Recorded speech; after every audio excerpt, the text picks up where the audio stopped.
9 মাস হলো আমার স্বামী আমার সাথে শারীরিক মেলামেশা করে না, শুধু কথা বলে আমাকে সময় দেয়। কারণ একটাই, আমি অসুস্থ বলে। তাকে আবার বললাম আমাকে ডিভোর্স দাও, নতুন করে সংসার শুরু করো। তখন সে প্রতি উত্তরে বলল, মাইশা আমি তোমাকে ভালোবেসে বিয়ে করেছি, তোমাকে ডিভোর্স দিয়ে অন্য কাউকে কিভাবে বিয়ে করব বলো? আমি যে তোমার স্থানে অন্য কাউকে বসাতে পারবো না। তার এমন কথাগুলো শোনার পরে নিজের অজান্তেই চোখের কোণে পানি চলে আসে। তখন একটি কথাই চিন্তা করি, একটি মানুষ অন্য একটি মানুষকে কিভাবে এতটা ভালোবাসতে পারে? হাসিবের বুকে এইভাবে সারা জীবন আমিও থাকতে চাই। এভাবে কয়েকদিন যাবার পর হঠাৎ একদিন হাসিবের মা আমাকে বললেন, এই তুই কবে মরবি? হ্যাঁ, তোর জন্য আমার ছেলেটার জীবন নষ্ট হয়ে যাচ্ছে। তুই মরবি ভালো কথা, সঙ্গে আমার ছেলেটাকে নিয়ে মরবি নাকি? কেন, কি হয়েছে মা? আপনি এভাবে কথা বলছেন কেন আমার সাথে? এভাবে কেন কথা বলছি বুঝতে পারছিস না? তোর কারণে আমার ছেলেটির খেয়ে শান্তি নাই, বসে শান্তি নাই, অফিসে গিয়েও শান্তি নাই, এমনকি রাতে ঘুমোবে সেই শান্তিও নাই। কি বলছেন মা? হ্যাঁ, তুই আমার ছেলেটাকে ধ্বংস করে দিচ্ছিস তিলে তিলে। মাইশা চোখের জল ছেড়ে বলল, আমি তো আপনার ছেলেকে ডিভোর্স দিতে চাই, কিন্তু আপনার ছেলেই তো আমাকে ডিভোর্স দেয় না।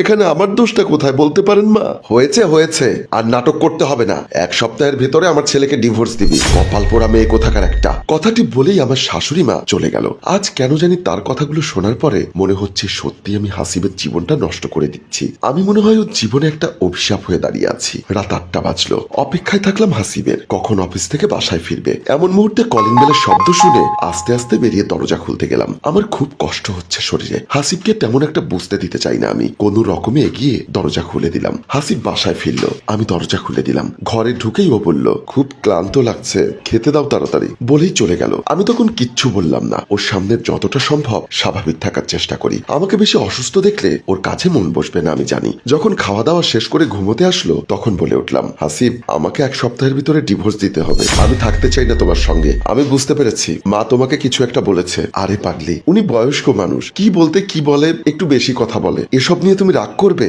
ওসব আমি জানি না, আমার ডিভোর্স চাই। যদি ডিভোর্স না দাও তাহলে আত্মহত্যা করব। হাসিব একটু হেসে দুষ্টুমি করে বলল, তুমি তো ঠিকভাবে হাঁটতেই পারো না, তাহলে আত্মহত্যা করবে কিভাবে? জানি না, তোমাকে যেটা বলেছি সেইটা করবে। এখন ঘুমাও তুমি। ঘুমোবো না, তোমার সঙ্গে ঝগড়া করব। এবার কিন্তু বেশি হয়ে যাচ্ছে হাসিব, আমার মাথায় রাগ উঠিও না। আচ্ছা বাবা ঠিক আছে, ঘুমোচ্ছি, তুমিও ঘুমিয়ে পড়ো। আমাকে কথা দাও ডিভোর্স দিবে 1 সপ্তাহের ভেতরে। তোমাকে কথা দিচ্ছি, তোমার মৃত্যুর আগ পর্যন্ত তোমাকে ছেড়ে কোথাও যাব না আমি। সব সময় তোমার সঙ্গেই থাকবো। কথাটি শোনা মাত্রই মাইশা বিছানায় বসে কান্না করতে থাকে। হাসিব প্রশ্ন করলো, এই কান্না করছো কেন? আমি তো আছি তোমার সঙ্গে। হাসিব, আমার সহ্য হয় না তোমার মায়ের কথা। উনি আমাকে অনেক বাজে কথা বলেন। আমি মাকে বলে দিব যেন তোমাকে কিচ্ছু না বলে। এখন লক্ষ্মী মেয়ের মতো ঘুমিয়ে পড়ো, কাল আমার অফিস আছে। আচ্ছা আর একটা প্রশ্ন করি, করো। আমি কখনোই ভালো হব না, সারা জীবন এভাবেই থাকতে হবে আমাকে? সুস্থ হবে, অবশ্যই ঠিক হয়ে যাবে, চিন্তা করো না। সত্যি আমি সুস্থ হব তো? বললাম তো সুস্থ হবে। তারপর হাসিব আমাকে জড়িয়ে ধরলো। তারপর একদিন হাসিব ঘরে নিয়ে এলো তার বন্ধু ফেরদৌসকে। আমি তখন খুব অসুস্থ,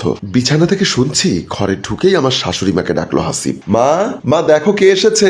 কেমন আছিস বাবা? আসসালামু আলাইকুম আন্টি, আমি ভালো আছি। আপনার শরীর ভালো তো? আমি আছি বাবা কোন রকম। ছেলের টেনশনে কি আর ভালো থাকা যায়? তুই এসে গেছিস, এবার একটু তোর বন্ধুকে বোঝা। কি হয়েছে আন্টি, কোনো সমস্যা? তারপর হাসিব বলল, এসব কথা বাদ দে, চল তোকে আমার স্ত্রীর সাথে পরিচয় করিয়ে দিব। তারপর হাসিব বন্ধুকে নিয়ে আমাদের বেডরুমে এলো। ওরা দুজন আমাদের রুমে ঢুকতেই আমি অস্বস্তিতে পড়ে গেলাম। এ কি, এটা তো ফেরদৌস অপু। অপু, এটা হচ্ছে তোর ভাবি। তোমাকে বলেছিলাম না আমার একটা দোস্ত আছে, এই যে 4 বছর পর দেশে ফিরেছে। এতদিন আমেরিকায় ছিল, বড় ডাক্তার হয়ে এসেছে। ফেরদৌস আমার দিকে নিষ্পলক ভাবে তাকিয়ে আছে। আসসালামু আলাইকুম। আমি কোন রকম ওর সালামের জবাব দিলাম। হাসিব বলল, দোস্ত তুই যখন দেশে এসেছিস আমার মনটা শান্ত করে দে। তোর ভাবি আজ বেশ কিছুদিন ধরে অসুস্থ, ডাক্তার দেখিয়েছি, ঔষধ খাওয়াচ্ছি, কিন্তু তেমন কোনো উন্নতি দেখতে পাচ্ছি না। অপু আমার দিকে তাকিয়েই বলল, তুই কোনো চিন্তা করিস না, আমি যখন এসে গেছি এখন সব ঠিক করে দেব। সবকিছুর ঔষধ আমার কাছে আছে। হাসিব খুশি হয়ে গেল। ওরা দুজন বেরিয়ে গেল, কিন্তু আমার অস্বস্তি গেল না। অপুর সাথে আমার 2 বছরের সম্পর্ক ছিল বিয়ের আগে। আমরা একই কলেজে পড়তাম। ডাক্তারি পড়ার জন্য বিদেশ চলে যায় ফেরদৌস, কিন্তু নিয়তির নির্মম পরিহাস। আমার বাবার চাপে বিয়েটা আমাকে করতেই হয়। এত বছর পর ওর সাথে আমার দেখা হবে সেটা আমি কল্পনাও করিনি। যাই হোক, এখন যেহেতু আমার বিয়ে হয়ে গেছে, আশা করি ফেরদৌস আমাকে ওর বন্ধুর বউয়ের চোখেই দেখবে। হাসিব এসে বলল, রাত হয়েছে, চলো খেয়ে নেবে। তারপর অপু তোমাকে ঔষধ দিবে। আমি আস্তে আস্তে হাসিবের সাথে খেতে গেলাম। অল্প কিছু খাওয়ার পর হাসিবকে বললাম, আমি আর পারছি না। কি বলছো, এত কম খেলে হবে নাকি? আরেকটু খা, খাও। থাক না, জোর করিস না, আপনি যতটুকু পারেন ততটুকুই খান ভাবি। তারপর একটা ঔষধ আমার হাতে দিয়ে বলল, এখান থেকে খেয়ে নিন, আস্তে আস্তে দেখবেন ভালো হয়ে যাবেন। আমি ওর চোখে চোখ রাখতে পারলাম না। 3 মাস পর একদিন আমি তৈরি হচ্ছি। আমি এখন সম্পূর্ণ সুস্থ। আমার শাশুড়ি মা বাসায় ছিলেন না, আমার স্বামী অফিসে অপেক্ষা করছে। হঠাৎ এমন সময় পেছনে কারো উপস্থিতি টের পেয়ে ফিরে তাকালাম। আমি অবাক হয়ে গেলাম। মাতাল হয়ে আমার ঘরে এসেছে ফেরদৌস। কি ব্যাপার, তুমি এখানে কেন? এভাবে মাতাল হয়ে আমার ঘরে কেন আসলে? চুপ, একদম চুপ। আজ শুধু আমি কথা বলবো, তুই শুনবি। ফেরদৌস, আমি কিছু একটা বলতে চাইলাম। সে আমাকে চট দিয়ে বলল, বললাম না শুধু আমি বলবো? কি দোষ করেছিলাম আমি বল? তোকে বিয়ের প্রতিশ্রুতি দিয়েছিলাম, কিন্তু কোনোদিন তোর গায়ে ছুঁয়েও দেখিনি। তোকে শুধুই মন থেকে ভালোবেসেছি। আমার অপরাধ কি ছিল?